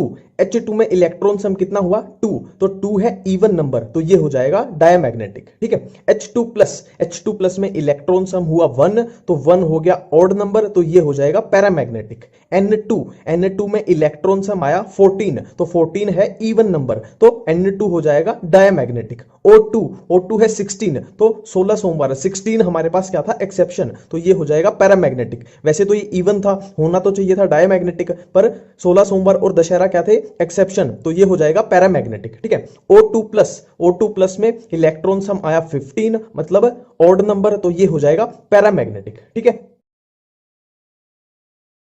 फॉर्मल चार्ज बिल्कुल इजी मेथड से कैसे निकालें। देखो, ये CO2 का मॉलिक्यूल है, अब इसमें हमको बोल दिया जाए कि इस कार्बन का फॉर्मल चार्ज निकालो, तो बिल्कुल सिंपल सा मेथड है। देखो, कार्बन का हमें निकालना है फॉर्मल चार्ज, तो सबसे पहले जिस भी एटम का फॉर्मल चार्ज निकालना है उसके वैलेंस इलेक्ट्रॉन लिख लो। अब कार्बन के वैलेंस इलेक्ट्रॉन हमको पता है कितने, 4। ठीक है, अब इसमें से माइनस कर दो, माइनस क्या करना है वो बताता हूं, इस पे ध्यान देना। देखो, इस पर्टिकुलर मॉलिक्यूल में है ना, ये CO2 का मॉलिक्यूल है, तो CO2 के मॉलिक्यूल में इस कार्बन के पास जितने इलेक्ट्रॉन हैं उसको माइनस कर दो। सिंपल है। देखो, इस कार्बन के पास कितने इलेक्ट्रॉन है, मान लो ये पॉइंट, अब अगर मैं ऐसे ड्रॉ करूं इसको, तो देखो यहां पे ये 2 इलेक्ट्रॉन इस कार्बन के, ये 2 किसके हैं, ऑक्सीजन के। सेम यहां पे ये 2 इलेक्ट्रॉन है कार्बन के और ये 2 हैं ऑक्सीजन के। तो इस कार्बन के पास टोटल कितने इलेक्ट्रॉन है, 1 2 3 4, और कोई भी लोन पेयर प्रेजेंट नहीं है। ठीक है, तो कितने हैं, 4, तो इसका फॉर्मल चार्ज आ जाएगा 0, 4 - 4 0। अब नेक्स्ट अगर हम बात करें कि ऑक्सीजन का फॉर्मल चार्ज निकालना है, ठीक है, तो सेम मेथड है। सबसे पहले ऑक्सीजन के वैलेंस इलेक्ट्रॉन निकलो, कितने, 6, माइनस इस पर्टिकुलर मॉलिक्यूल में ऑक्सीजन के पास कितने इलेक्ट्रॉन है काउंट कर लेते हैं। तो 1 2 और 2 लोन पेयर है। ठीक है, 2 + 2 कितने हो जाएंगे, 6, तो कितना आ जाएगा, 0। और सेम इस ऑक्सीजन के लिए भी कितना आ जाएगा, 0। ठीक है, क्लियर है। अब एक और एग्जांपल लेके देख लेते हैं। देखो, ये ओजोन का मॉलिक्यूल है, कुछ ऐसे है, इस ऑक्सीजन के पास 2 लोन पेयर, इसके पास 1 और इसके पास 3। ठीक है, अब इन ऑक्सीजन की हम कर देते हैं नंबरिंग, ये ऑक्सीजन नंबर 1, ये ऑक्सीजन नंबर 2 और ये ऑक्सीजन नंबर 3। तो सबसे पहले हम निकालते हैं इस वाले ऑक्सीजन का, ऑक्सीजन नंबर 1 वाले का फॉर्मल चार्ज। तो देखो, ऑक्सीजन नंबर 1 हो या 2 हो या 3 हो, एक बात तो क्लियर है कि ऑक्सीजन के जो वैलेंस इलेक्ट्रॉन है वो सेम रहेंगे, क्या रहेंगे, 6 6। ठीक है, अब देखो माइनस क्या करना है कि इस पर्टिकुलर मॉलिक्यूल में ऑक्सीजन नंबर 1 के पास कितने इलेक्ट्रॉन है, कितने इलेक्ट्रॉन है काउंट कर लेते हैं। ठीक है, तो ये देखो, ये 2 हैं इस वाले ऑक्सीजन के और ये 2 हैं ऑक्सीजन नंबर 2 वाले के, तो इसके पास कितने इलेक्ट्रॉन है, 1 2 3 4 5 6, तो 6 - 6, ठीक है, कितना आ गया, ये 0। अब ऑक्सीजन नंबर 2 की जब बात करें तो 6 माइनस कितना करना है, जितना इसके पास इलेक्ट्रॉन है, तो इसके पास कितने इलेक्ट्रॉन है, ये देखो, ये 1 है इस ऑक्सीजन का और ये 1 है इस ऑक्सीजन का, तो इसके पास कितने हैं, 1 2 3 और 4 5, ये लोन पेयर वाले। ठीक है, तो कितना आ जाएगा, 5, ये कितना आ गया, +1, है ना। अब ऑक्सीजन नंबर 3 की बात करें तो इसके पास कितने इलेक्ट्रॉन है इस पर्टिकुलर मॉलिक्यूल में, देखो ये 1 और 3 लोन पेयर, 1 2 3 4 5 6 और एक ये 1 हो गया, कितना हो गया, 7, तो ये कितना आ जाएगा, -1। ठीक है, ये अपना फॉर्मल चार्ज का सिंपल सा फंड है। Contact process and lead chamber process. अब इसकी बहुत ही सिंपल ट्रिक है, आप सबको पता है नेपोटिज्म क्या होता है। देखो, नेपोटिज्म का मतलब होता है कोई भी बड़ा एक्टर है, मान लो सलमान खान है, सलमान खान अपने करीबी लोगों को, मतलब जो उसको कॉन्टैक्ट में है, उनको लीड रोल दिलवाता है। ठीक है, तो यही अपनी ट्रिक है सिंपल सी। सलमान खान अपने कॉन्टेक्ट वाले लोगों को लीड रोल दिलवाता है। अब इस ट्रिक में देखो, सलमान से हमारे पास आया सल्फ्यूरिक एसिड, और कॉन्टेक्ट से आया कॉन्टेक्ट प्रोसेस, और लीड रोल से लीड से आया लेड चैम्बर प्रोसेस। अब देखो बहुत ही सिंपल हो गया कि सल्फ्यूरिक एसिड की फॉर्मेशन के लिए दो प्रोसेस यूज होती हैं, कॉन्टेक्ट प्रोसेस और लेड चैम्बर प्रोसेस। ठीक है, क्लियर है। अब नेक्स्ट पे चलते हैं, Ostwald process and Birkeland Eyde process. अब ये कहां यूज होती है, किसके लिए है? ठीक है, अब देखो सिंपल सा है कि रात को बाहर ओस गिरती है, नाइट, ठीक है, नाइट मतलब रात, नाइट के वक्त बाहर ओस गिरती है, सीधी सी बात है, बाहर ही गिरेगी, घर के अंदर तो ओस गिरेगी नहीं। तो यही ट्रिक है अपनी, नाइट को बाहर ओस गिरती है। अब देखो नाइट से हमारे पास क्या आ जाएगा, नाइट्रिक एसिड, और बाहर से हमारे पास आ जाएगा बर्कलैंड आइड प्रोसेस, और ओस ओस से आ जाएगा हमारे पास ओस्टवाल्ड प्रोसेस। तो नाइट्रिक एसिड की फॉर्मेशन के लिए जो प्रोसेस यूज होती है, एक तो होगी बर्कलैंड आइड प्रोसेस और दूसरी होगी ओस्टवाल्ड प्रोसेस। ठीक है, क्लियर है। नेक्स्ट पे चलते हैं। नेक्स्ट पे चलने से पहले थोड़ा हारमोनियम बजा लेते हैं। ठीक है, हारमोनियम, ये याद रखना, हारमोनियम सिंपल सा है, हार और मोनियम को अलग कर दो। हार से हमारे पास आया हेबर प्रोसेस और मोनियम से आया अमोनिया। ठीक है, हारमोनियम, हार से हमारे पास आया हेबर प्रोसेस और मोनियम से आया ammonia, means Haber process is used for the formation of ammonia. ठीक है, अमोनिया की फॉर्मेशन के लिए कौन सी प्रोसेस यूज होती है, हेबर प्रोसेस। ठीक है, अब नेक्स्ट एक हमारे पास आती है सोलवे प्रोसेस। अब ये भी नाम से ही बता दे कि इसमें क्या होता है। देखो सोलवे में कुछ नहीं करना, आपको सिर्फ सोलवे का पार्टीशन कर देना है। ठीक है, सोलवे का पार्टीशन कर दिया तो सोल उधर चला गया और वे उधर चला गया। अब सोल से हमारे पास आया सोडियम, SO। ठीक है, सोल से हमारे पास आया सोडियम, और वे का मतलब होता है रास्ता, इंग्लिश में वे, हिंदी में रास्ता। अब रास्ते पे क्या चलती है, कार, तो कार से हमारे पास आया कार्बोनेट। ठीक है, वे रास्ते पे चलेगी कार, तो कार से आया कार्बोनेट, तो उधर सोडियम इधर कार्बोनेट। तो Solvay process is used for the formation of sodium carbonate. ठीक है, एक बहुत इंपॉर्टेंट है कि क्लोरीन की फॉर्मेशन के लिए कौन सी प्रोसेस यूज होती है, क्लोरीन की फॉर्मेशन के लिए कौन सी प्रोसेस यूज होती है। अब देखो कॉमन सेंस है, सबको पता है कि क्लोरीन एक गैस होती है, क्लोरीन एक गैस होती है, और इसको किसी वेसल में रखोगे तो गैस उड़ जाएगी, ओपन वेसल में रखोगे तो गैस उड़ जाएगी, तो इसको ढक्कन लगाना पड़ेगा वेसल को। ठीक है, ढक्कन लगाना पड़ेगा, तो क्लोरीन गैस की वेसल को ढक्कन लगाना पड़ेगा। ढक्कन से याद आएगा डेक्कन, ढक्कन से याद आया डेक्कन, तो Deccan process is used for the formation of chlorine. तो यहां क्लियर हो गया। तो लास्ट है हमारे पास डोस प्रोसेस। अब डोस प्रोसेस यूज होती है for the formation of phenol. अब सबको पता है कि फिनोल एक टाइप का एल्कोहल है। ठीक है, एक टाइप का एल्कोहल है। अब इसको याद कैसे रखें, अब देखो डोस में आ रहा है DO2, और किसी भी इंसान को दो कब नजर आता है, जब वो शराब पी लेता है, जब अल्कोहल पी लेता है, तो अल्कोहल से याद आ जाएगा फिनोल है। तो Dow's process is used for the formation of phenol. इस वीडियो में हम बात करने वाले हैं इनर्ट पेयर इफेक्ट के बारे में। देखो सबसे पहली बात करते हैं कि इनर्ट पेयर इफेक्ट होता कहां पे है। देखो नॉर्मली कहां पे, boron family, carbon family, nitrogen family and oxygen family. पहली बात बिल्कुल क्लियर है।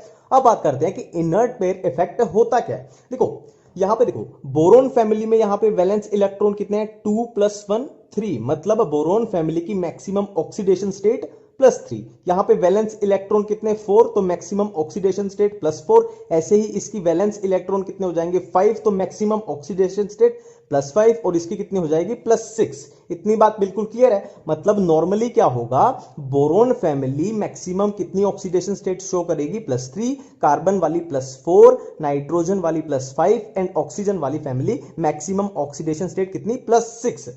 पर यहां पे क्या होता है, देखो नॉर्मली हम ग्रुप में नीचे की तरफ जाते हैं, जो हैवियर एलिमेंट्स आते हैं। अब मैं इनर्ट पेयर इफेक्ट बता रहा हूं कि होता क्या है। नीचे की तरफ जाते हैं, जैसे बोरोन फैमिली में और ये कार्बन फैमिली में हम नीचे की तरफ गए, और हम नाइट्रोजन फैमिली में नीचे की तरफ गए, और हम ऑक्सीजन फैमिली में नीचे की तरफ गए, तो क्या होता है, जो हैवियर एलिमेंट होते हैं वो ये +3, +4 या +5 या +6, मतलब मैक्सिमम ऑक्सीडेशन स्टेट नहीं शो करते। ठीक है, यहां पे कितनी शो होगी, ये शो करेगा कितनी, +1, जिसमें ये स्टेबल होगा। ये शो करेगा +2, ये शो करेगा +3, ये शो करेगा +4। ये इनकी स्टेबल कॉन्फ़िगरेशन है। और नॉर्मल होनी कितनी चाहिए थी, ये वाली होनी चाहिए थी, पर असल में होती क्या है, स्टेबल वाली ये वाली होती है।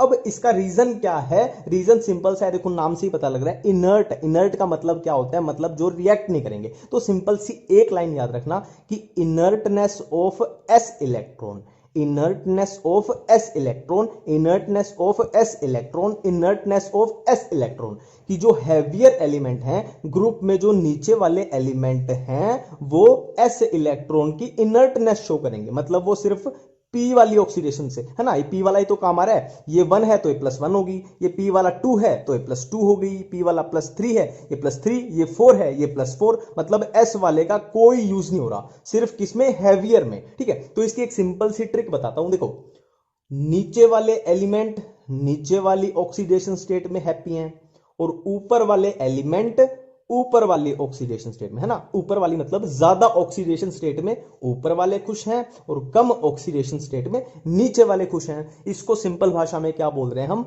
Inert pair effect. याद रखना, इनर्टनेस ऑफ एस इलेक्ट्रॉन। वाले हैं ट्रिक्स फॉर ऑक्सी एसिड्स। देखो ऑक्सी एसिड्स को लेके दो टाइप की कंफ्यूजन होती है, एक तो होगी मेटा पाइरो ऑर्थो एसिड ये वाली, और दूसरी होती है हाइपो अस इक पर इक ये वाली कंफ्यूजन। ठीक है, तो सबसे पहले है मेटा एसिड। किसी भी पर्टिकुलर एसिड का मेटा एसिड कैसे बनाए, देखो बहुत सिंपल ट्रिक है। जो मेटा वर्ड है वो स्टार्ट हो रहा है एम लेटर से। ठीक है, एम लेटर से हमें याद आएगा मोनो।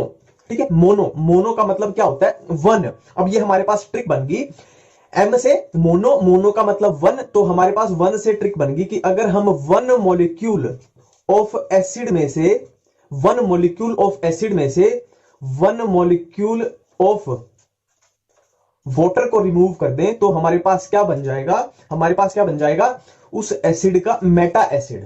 ठीक है, ये हमारे पास ट्रिक आ गई कि मेटा स्टार्ट हो रहा है एम से, एम से हमारे पास आया मोनो, मोनो का मतलब 1, तो 1 से हमें याद आया 1 मॉलिक्यूल ऑफ एसिड में से 1 मॉलिक्यूल ऑफ वाटर को रिमूव कर दें तो बन जाएगा मेटा एसिड। इसका एक एग्जांपल करके देख लेते हैं। देखो ये है, मान लो ये है फॉस्फोरिक एसिड, अब इसका बनाना है हमें मेटा एसिड, तो 1 मॉलिक्यूल ऑफ एसिड में से 1 मॉलिक्यूल ऑफ वाटर को रिमूव कर दिया, तो 1 मॉलिक्यूल ऑफ फॉस्फोरिक एसिड में से 1 मॉलिक्यूल ऑफ वाटर को रिमूव कर दिया, तो हमारे पास क्या बचेगा, HPO3। तो ये क्या बन जाएगा हमारे पास, मेटा फॉस्फोरिक एसिड। ये था हमारे पास फॉस्फोरिक एसिड, ये बन जाएगा मेटा फॉस्फोरिक एसिड। ठीक है, सिंपल है। अब मेटा एसिड के बाद हम करेंगे पाइरो एसिड, सेकंड पे है पाइरो एसिड। इसकी भी बहुत सिंपल ट्रिक है। देखो पाइरो स्टार्ट हो रहा है पाई से, पाई, पाई को रिप्लेस कर देना है बाई, पाई बाई, पाई को रिप्लेस कर देना है बाई से। अब बाई मतलब क्या होता है, 2। अब 2 से हमें याद आएगा, हमारी ट्रिक क्या बनेगी कि 2 मॉलिक्यूल ऑफ एसिड में से अगर हम 1 मॉलिक्यूल ऑफ वाटर को रिमूव कर दें, वाटर को रिमूव कर दें तो हमारे पास क्या बन जाएगा, पाइरो एसिड। ठीक है, देखो मेटा में क्या था, 1 मॉलिक्यूल ऑफ एसिड में से 1 मॉलिक्यूल ऑफ वाटर निकाला था, पर यहां हमारे पास आ रहा था पाई, पाई से हमें याद आया बाई, बाई मतलब 2 मॉलिक्यूल ऑफ एसिड में से 1 मॉलिक्यूल ऑफ वाटर को रिमूव कर दें तो बन जाएगा पाइरो एसिड। अब सेम एग्जांपल ले लेते हैं, ये है मान लो हमारे पास H3PO4, ये क्या है हमारे पास, मान लो फॉस्फोरिक एसिड है। अब इसका हमें पाइरो एसिड बनाना है, तो ट्रिक क्या है, 2 मॉलिक्यूल ऑफ एसिड में से 2 मॉलिक्यूल लेने पड़ेंगे, इसके एक मॉलिक्यूल वाटर का रिमूव कर दिया, तो ये हमारे पास क्या बच जाएगा, H4P2O7। ये हमारे पास क्या बन गया, पाइरो एसिड। ये हमारे पास बन गया पाइरो एसिड। ठीक है, ये फॉस्फोरिक एसिड, ये उसका पाइरो एसिड। अब लास्ट कंफ्यूजन है ऑर्थो एसिड। ऑर्थो एसिड देखो ये तो सबसे आसान है, बहुत इजी है। देखो ऑर्थो, फिर से वही हमने पहले लेटर को लेके चलना है। ऑर्थो स्टार्ट हो रहा है 0 से, 0 मतलब इसका मतलब कुछ नहीं है, 0 मतलब इसकी कोई वैल्यू नहीं है। मतलब मान लो ये फॉस्फोरिक एसिड है, ये है फॉस्फोरिक एसिड, इसका अगर हमें ऑर्थो एसिड बनाना है तो ऑर्थो स्टार्ट हो रहा है 0 से, मतलब इसका कोई मतलब नहीं है। तो फॉस्फोरिक एसिड का ऑर्थो एसिड भी सेम होगा, बिल्कुल बिना चेंज के। मतलब ऑर्थो सिर्फ नाम के लिए लगाया जाता है, इसका कोई मतलब नहीं है। और ये हमें कहां से पता चला, 0 से, कि इसका 0 एग्जिस्टेंस है। जैसा फॉस्फोरिक एसिड है वैसा ही ऑर्थो फॉस्फोरिक एसिड है, जैसा सल्फ्यूरिक एसिड है वैसा ही ऑर्थो सल्फ्यूरिक एसिड है, जैसा क्लोरिक एसिड है वैसा ही ऑर्थो क्लोरिक एसिड है। सिंपल है।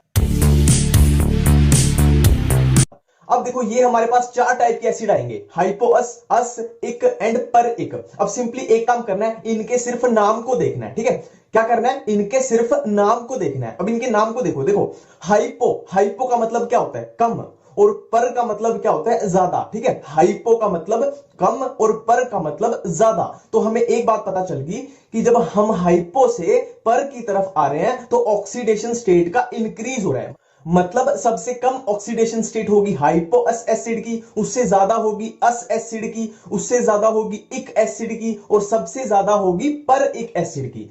अब हम कुछ एग्जांपल्स करके देख लेते हैं। देखो ये क्लोरीन के ऑक्सी एसिड्स हैं, तो मैंने क्या बोला था कि ऑक्सी एसिड्स की नेमिंग में सिंपली हमें ऑक्सीडेशन स्टेट के साथ खेलना है, ठीक है। तो हम सब में क्लोरीन की ऑक्सीडेशन स्टेट निकाल लेते हैं। तो HClO में होगी +1, HClO2 में +3, HClO3 में +5, HClO4 में +7। ये ऑक्सीडेशन स्टेट्स है क्लोरीन की, ठीक है। अब देखो, अब सिंपली अपनी वो लगाते हैं कि सबसे कम जिसकी ऑक्सीडेशन स्टेट होगी वो होगा हाइपो अस, फिर अस, फिर इक, फिर पर इक, ये वाला लगा देते हैं सिंपली। देखो सबसे कम ऑक्सीडेशन स्टेट मतलब हाइपो, तो ये हो जाएगा हाइपोक्लोरस एसिड, फिर उससे ज्यादा क्लोरस एसिड, फिर उससे ज्यादा क्लोरिक एसिड, फिर सबसे ज्यादा पर क्लोरिक एसिड। वही चीज याद रखनी है, हाइपो मतलब कम और पर मतलब ज्यादा। तो ऑक्सीडेशन स्टेट जिसमें सबसे कम वो हो जाएगा हाइपो, और जिसमें सबसे ज्यादा पर, ठीक है। हाइपो अस, अस इक, पर इक, सिंपल है। देखो जैसे क्लोरीन के चारों एसिड प्रेजेंट होते हैं, हाइपो अस भी, इक भी, पर इक भी, ठीक है। हाइपोक्लोरस, क्लोरस, क्लोरिक, पर क्लोरिक। तो जरूरी नहीं है कि सल्फर के भी चारों प्रेजेंट हो या फास्फोरस के भी चारों प्रेजेंट हो, ठीक है। किसी एलिमेंट के 2 प्रेजेंट होते हैं, किसी का 1 प्रेजेंट होता है, किसी के चारों प्रेजेंट होते हैं, ठीक है। तो इसमें कंफ्यूज मत होना, सबके सारे मत बना देना।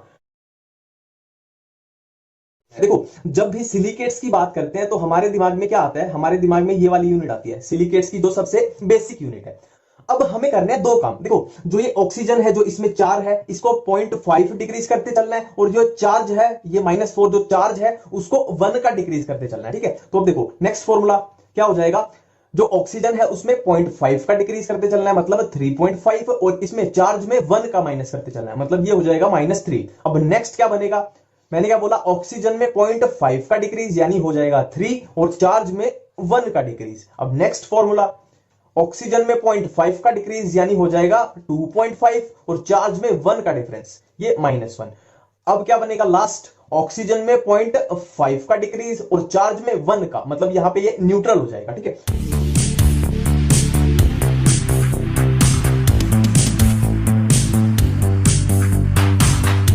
हमें पता है प्रियंका चोपड़ा हॉलीवुड में काम करती है, प्रियंका चोपड़ा यानी पीसी हॉलीवुड में काम करती है, तो हम उससे एक्सपेक्ट करते हैं कि वो बड़ी बड़ी मूवीज जैसे 3D मूवीज बनाए, ठीक है। हॉलीवुड में काम करती है तो हम उससे एक्सपेक्ट करते हैं कि वो 3D मूवीज बनाए, पर वो अब भी 2D मूवीज बना रही है, तो हम उसको एडवाइस दे रहे हैं कि तू 2D मूवी छोड़ के अब 3D बनाया कर। तो यही अपनी ट्रिक है कि ओ प्रियंका चोपड़ा 2D मूवीज को छोड़ अब 3D बना, ठीक है। ओ प्रियंका चोपड़ा 2D मूवीज को छोड़ अब 3D बना। तो ओ से हमारे पास आया ऑर्थोसिलिकेट, पी से पायरोसिलिकेट, सी से साइक्लिक सिलिकेट, 2D से 2D सिलिकेट्स, और 3D से 3D सिलिकेट। अब देखो वो प्रियंका चोपड़ा वाली लगाते हैं। देखो ओ प्रियंका चोपड़ा 2D मूवीज नहीं 3D बनाया कर, ओ प्रियंका चोपड़ा 2D मूवीज नहीं 3D बनाया कर। तो ये हो गया ऑर्थोसिलिकेट्स, ये हो गया पायरोसिलिकेट्स, ये हो गया साइक्लिक सिलिकेट्स, ये हो गया 2D सिलिकेट्स, और ये हो गया 3D सिलिकेट्स। इस वीडियो में हम करने वाले हैं ट्रिक फॉर थर्मल स्टेबिलिटी।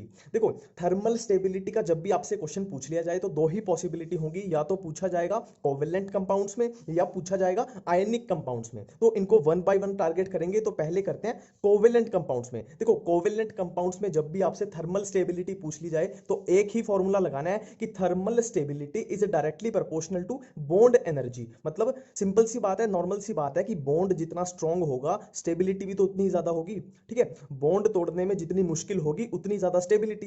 तो इसमें हमें कोई कंफ्यूजन नहीं है, ठीक है।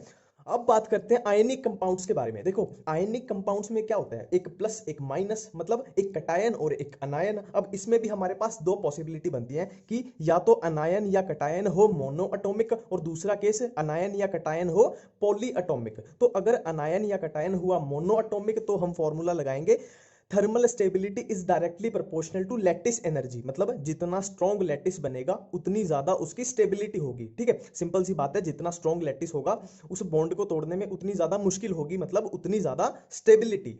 और दूसरा, अगर हुआ पॉली एटॉमिक अनायन या कटायन तो हम फॉर्मूला लगाएंगे thermal stability is inversely proportional to polarisation. ठीक है, अब देखो हमें इनका फॉर्मूला पता होना चाहिए, लैटिस एनर्जी और पोलराइजेशन का। देखो लैटिस एनर्जी होती है डायरेक्टली प्रोपोर्शनल टू चार्ज और इनवर्सली प्रोपोर्शनल टू साइज। ठीक है, पोलराइजेशन होती है directly proportional to charge and also directly proportional to size of anion and inversely proportional to size of cation। ठीक है, तो अब इन पे बहुत सारे क्वेश्चन प्रैक्टिस करके देख लेते हैं जिससे आपको टॉपिक पे कॉन्फिडेंस आ जाए। ठीक है, तो स्टार्ट करते हैं कोवेलेंट कंपाउंड्स के क्वेश्चंस के साथ। अभी देखो आपके माइंड में एक बात आ रही होगी कि तूने तो बड़ी आसानी से लिख दिया कि ये वाले कंपाउंड कोवेलेंट कंपाउंड्स हैं, पर हम एग्जाम में कैसे बताएंगे कि कौन से कंपाउंड आयनिक हैं या कौन से कोवेलेंट हैं। ठीक है, तो इसका एक सिंपल सा जनरल सा फंडा बताता हूं, मतलब सब केस में तो नहीं बोल रहा पर आपके 99% केस में ये अप्लाई हो जाएगा, सही जाएगा। ठीक है, देखो जिन कंपाउंड्स में आपको एस ब्लॉक एलिमेंट ना दिखे उसको डाल देना कोवेलेंट में, और जिन कंपाउंड्स में एस ब्लॉक एलिमेंट दिख जाए उनको डाल देना आयनिक में। अब इसमें देखो आपको एस ब्लॉक एलिमेंट नहीं नजर आ रहा तो इसको डाल देंगे हम कोवेलेंट में। ठीक है, कोवेलेंट कंपाउंड में हमने थर्मल स्टेबिलिटी के लिए फॉर्मूला किया था कि thermal stability is directly proportional to bond energy. अब ये कोवेलेंट कंपाउंड है तो इनमें हमने सिर्फ देखनी है बॉन्ड एनर्जी। फर्स्ट क्वेश्चन, इसमें हाइड्रोजन तो है कॉमन, तो हाइड्रोजन से हमें कुछ नहीं पता चलने वाला। ठीक है, अब बाकी के देख लो। अब फ्लोरीन का साइज है मिनिमम और आयोडीन का साइज है मैक्सिमम। अब फ्लोरीन का साइज मिनिमम है तो HF की बॉन्ड लेंथ होगी मिनिमम और HI की बॉन्ड लेंथ हो जाएगी मैक्सिमम। तो बॉन्ड लेंथ जितनी कम होगी बॉन्ड एनर्जी होगी उतनी ज्यादा, मतलब थर्मल स्टेबिलिटी भी ज्यादा। तो HF की थर्मल स्टेबिलिटी हो जाएगी मैक्सिमम और HI की हो जाएगी मिनिमम, और ये ऑर्डर हमारा बन जाएगा ऑटोमेटिकली ऐसे। ठीक है, अब नेक्स्ट क्वेश्चन देखो, इसमें भी हाइड्रोजन हो गए हमारे कॉमन। अब बाकियों में देखो फिर वही केस लगाना है कि नाइट्रोजन का साइज मिनिमम और ये एंटीमनी का साइज मैक्सिमम। अब नाइट्रोजन का साइज मिनिमम है तो बॉन्ड लेंथ होगी मिनिमम, तो बॉन्ड एनर्जी हो जाएगी ज्यादा और हमारे पास थर्मल स्टेबिलिटी का ऑर्डर बन जाएगा ये। ठीक है, सिंपल है।